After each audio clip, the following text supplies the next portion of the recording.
Hello, welcome to my channel. My name is Abby. If you've been here for a while, you might remember that back in January, I filmed a 2024 goals video. So this week I'm going to check in on some of those goals and try to accomplish them.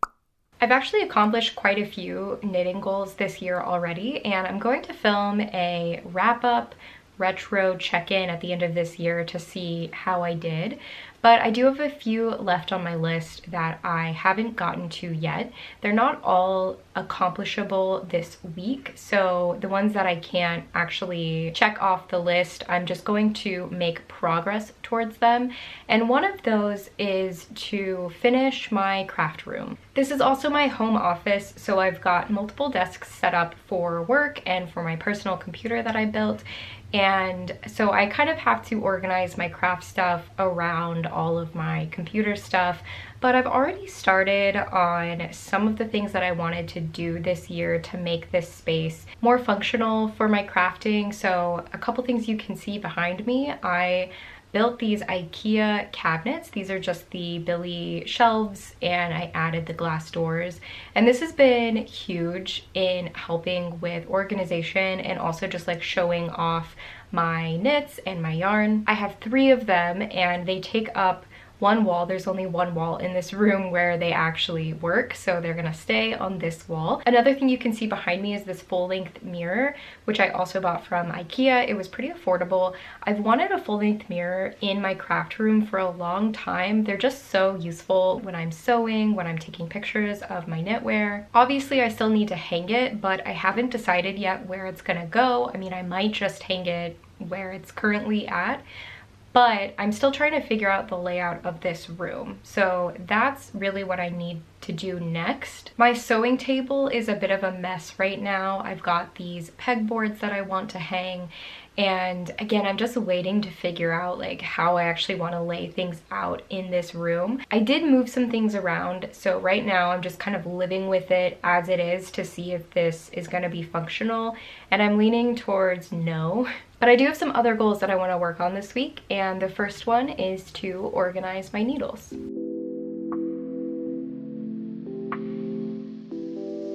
I have been meaning to deal with this for such a long time. It is truly so annoying to have all of your knitting needles jumbled up in a single plastic bag with no organization whatsoever. It's so hard to find the right needle size, and I end up pulling out like all of them anytime I need a needle. I also have this, which holds my DPNs and my circular needles for sock knitting.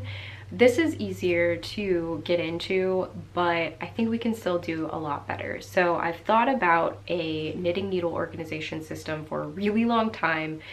I was actually going to go with a different system, one that hangs on the wall, but I decided I wanted something that was more portable and a little less of a wall hanging like decor piece in my office. So here's what I settled on, and I've seen other people do this, so I hope that it works out. So I bought these binders that are, I think, for scrapbooking. These are the A6 size, so it's quite small. I went with the brand Antner, which you can find on Amazon, but you can get other places if you don't want to support Bezos. But they're pretty small and compact. There's a magnet, and to go with it I bought these little zippered sleeve pouches that will fit inside. So they have 6 holes, also A6 from the same brand. It's probably self-explanatory, but the way this is going to work is that I'll organize my needles by size, and I'm hoping these little sleeves can fit like 2 to 3 needles, but we'll see. The big ones I can probably only get away with holding 1. I also have this super old label maker, so I will be labeling each of the sleeves so that I can flip through them really quickly and find what I'm looking for. I am so excited for this, and I don't know why it's taken me this long to do. The other thing I wanted to mention is that I made a quick inventory of all of my needle sizes just so that I could see if I had like a lot of one particular size. For me, I think I have a pretty distributed set, so I'm just going to make a label for each size, and then there'll probably be a few sizes where I need to make a couple different labels. Also, Most of my circular needles are in the like 29-inch to 32-inch range, so I don't think I'm going to spend any effort labeling the length of the cord, except for my 16-inch cords, because those are the ones that I will intentionally reach for, but of course you could do that if you needed to.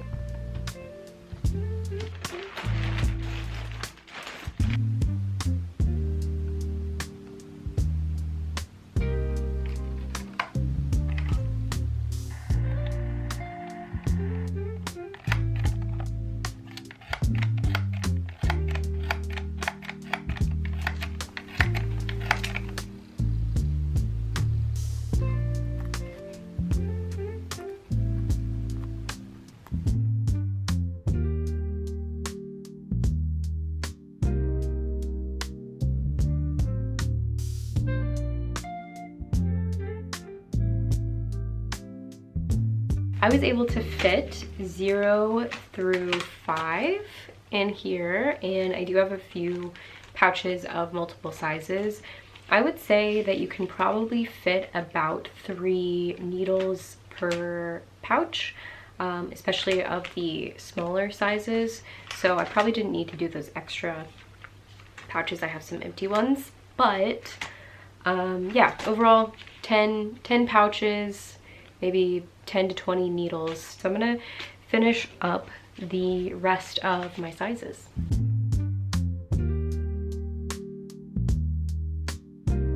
Another goal I have this year is to start a sweater for my partner. It's been a couple years since I have knit him a sweater, so it is time.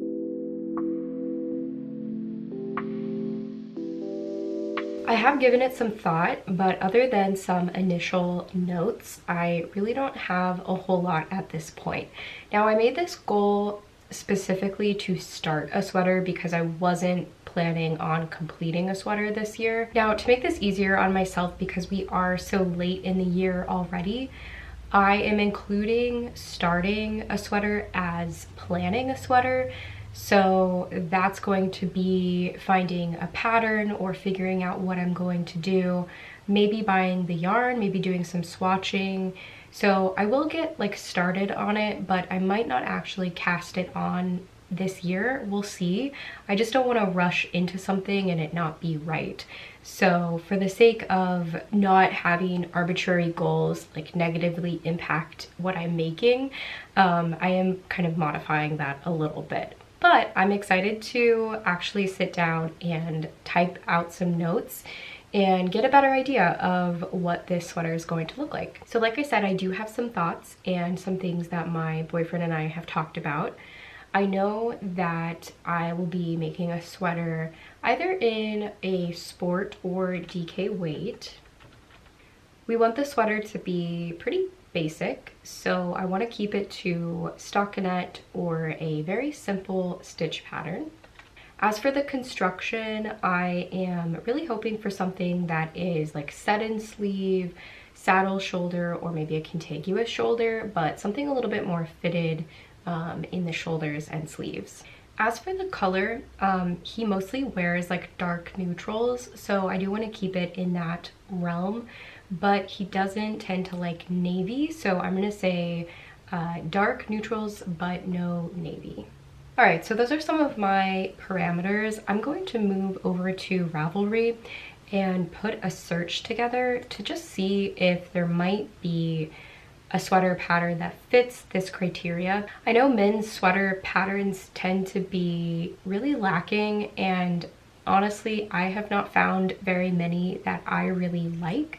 So I'm really open to designing him something. By designing, I don't mean like full-on designing, but just like finding a construction that I like and using that to build just a basic sweater. But I do want to check out what's out there, and if there is something that exists that I really like, I will happily follow that pattern. So I'm going to put together a search on Ravelry. One of my favorite ways to browse Ravelry is doing an advanced search. I'm just going to put in a few different filters, and I already have craft selected here.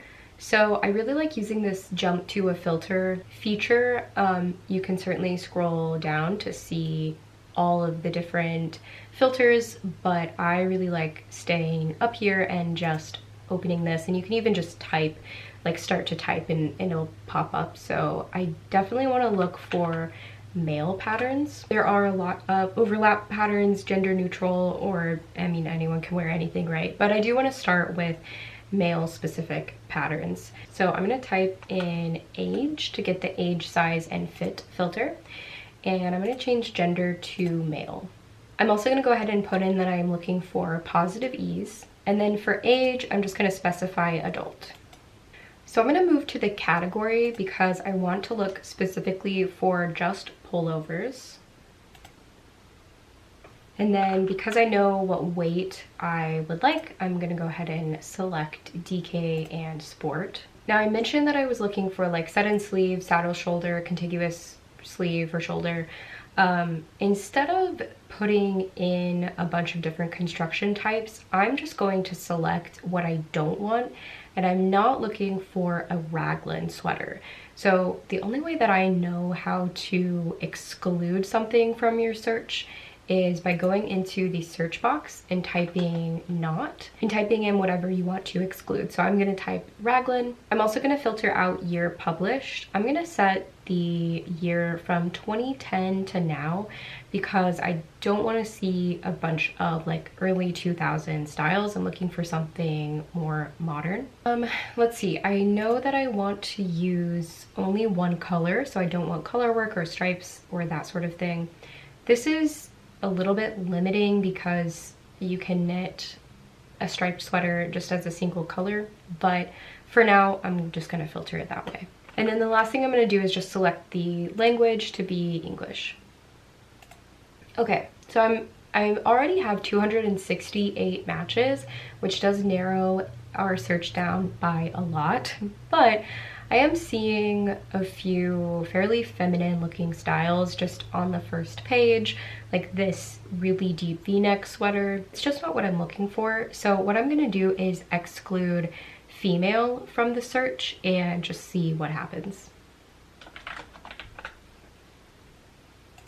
That narrowed it down to 89, which is a lot easier to go through. So I'm just gonna spend some time looking through each of these patterns. Before I continue, I'm gonna go ahead and save this search just so that I can reference it again if I need to. All right, so I'm already seeing styles much closer to what I'm looking for. So I'm gonna spend some time going through these, and when I see anything that looks like it could be a possibility, I am going to click these 3 dots and select remember and compare, and that's going to build a little list for me so that as I'm looking through I don't have to keep clicking into every single one, and I can put this list together, and then if I click this star down here, it'll take me to all of the ones that I've selected and I can look at them and compare them easier. All right, so I found 8 patterns that are kind of within the realm of what I'm looking for. So now that I have all of these selected, I can look through them a little bit closer and see if they're actually something that I might want to make. I do like the saddle shoulder construction of this one. I probably wouldn't knit the stitch pattern just because I'm looking for something simpler, but this could be a good base pattern. I also selected the Moby sweater because I wanted to find out what construction it is. Like, this could be something that I might want to make, but just remove all of the cabling, although it does seem a little bit silly to buy a pattern for the patterning and then like not knit it that way. Okay, it looks like a couple of raglans did filter through, so that's one of the like limitations of something like this. It really just depends on how well designers tag their patterns. So if they don't specify a yoke construction, or maybe they misidentified or whatever, like those things can bleed through. Another thing I'm noticing about my list is that there aren't any of the like popular men's designers like Jared Flood or Maxime Cyr, And I'm not exactly sure why. Maybe they don't have any sweater patterns that fit this criteria, or maybe my search is too specific. So I'm just gonna go check out their pattern inventories and see if anything looks like it might work. Okay, so the only one I found that I haven't already knit is the Oshima, which is a fairly textured sweater, at least like in the yoke here it is. Looks like this is like a brioche rib. It's an option, it's a contender. One of these could be something that I use and modify, or I might just start from scratch or start from a base pattern out of a book. That's kind of what I'm leaning towards at this point, but I do want to take a closer look at all of these. Another goal I have is to finish Pitch, which if you've been following me, you probably have seen.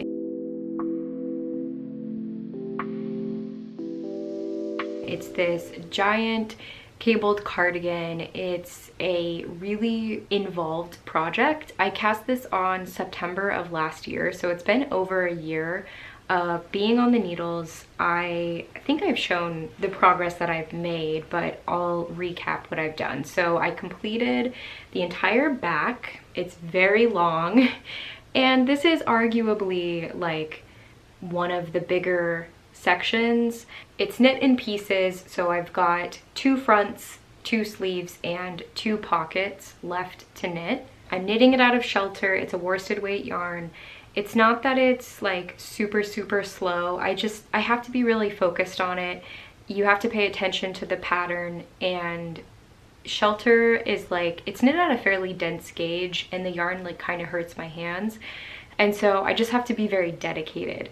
But I did cast on one of the fronts. I'm just working on the ribbing right now, and this is all I've gotten done. So if I want to finish it this year, I do have a lot of knitting to do. To investigate how delusional I am, I created a spreadsheet, and if you're cool with it, I'm gonna show it to you. Welcome to my spreadsheet. All right, so what I've done is put the entire pattern into this spreadsheet.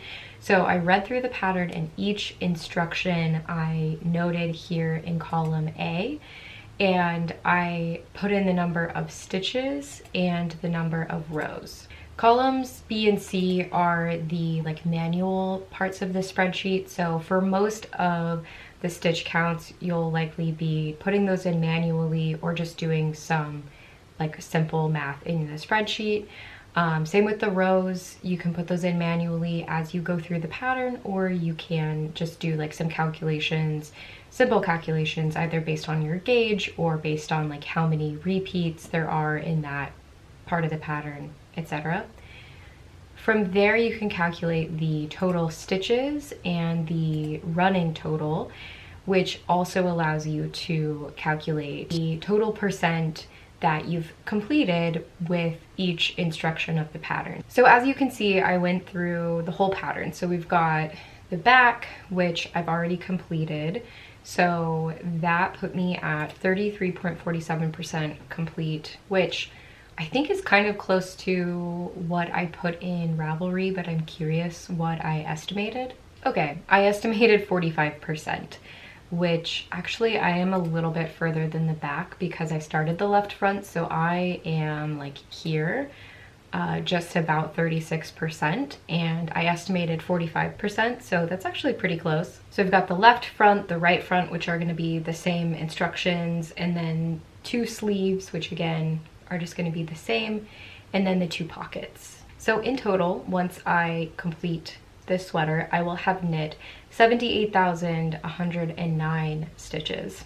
Okay, from here, I wanted to try to figure out a timeline for finishing this sweater in this year. So I wrote out the months that we have left. There are 12 days of October left, and then November we have 30 days, December 31. So the total is 73 days, but I will be unavailable. I'll be traveling for 5 days out of October. So I adjusted the total days to 68 because I'm not going to be bringing this project with me. I'm currently at about 35%, which means I have 65% left to knit, which is pretty close to about 1% a day. So taking a look at my timeline, I can't complete anything in the month of October. It's already October 19th on the day that I'm filming this, and I'll be traveling for the last 5 days of October. So if I pick up this project tomorrow, October 20th, and I knit about 1% of the total project a day, that'll bring us into November, and by November 3rd, I can complete the left front, which is 50% of the way, and then I can get the right front done on November 20th. That's all I can get done in November, but if we move into December, I can complete the first sleeve by December 4th, and the second sleeve by December 17th. And by this point, I'll be 94% of the way done, which leaves completing the first pocket on December 20th and the second pocket on December 23rd. That will be all the knitting involved, and the rest of December will be buffer days, which I'm sure I'm going to need, because I actually don't think that this is reasonable for me to get done. If this was the only project that I was working on, then this might be doable, but I'm working on other projects. I've got a bunch of stuff going on. This timeline includes the holidays and gift knitting, and so I don't really think that I'm going to achieve this goal, which is fine, but I am going to try, and I'm going to see how far I can get and how reasonable it is to stay on track with that 1% of the pattern per day. I'm not expecting to actually keep up with knitting it every single day, but I'm just like curious, what is 1% of this pattern? Like, how much knitting is that? Actually, I have a whole spreadsheet. I can just figure that out. 1 second. That is just over 50,000 stitches, which is 735 stitches per day.